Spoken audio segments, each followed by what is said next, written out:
English কি crazy?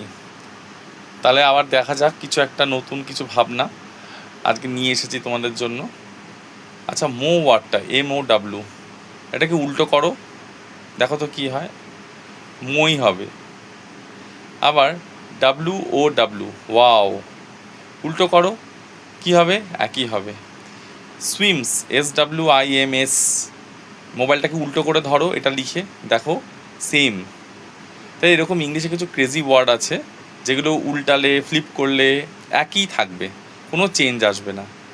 এরকম আরও কিছু ওয়ার্ড হচ্ছে সিস, SIS, সিস। MOM, মম, উল্টো করে লেখো MOM, মম হবে। SIS, সিস, উল্টো করে লেখো SISC হবে, সিস।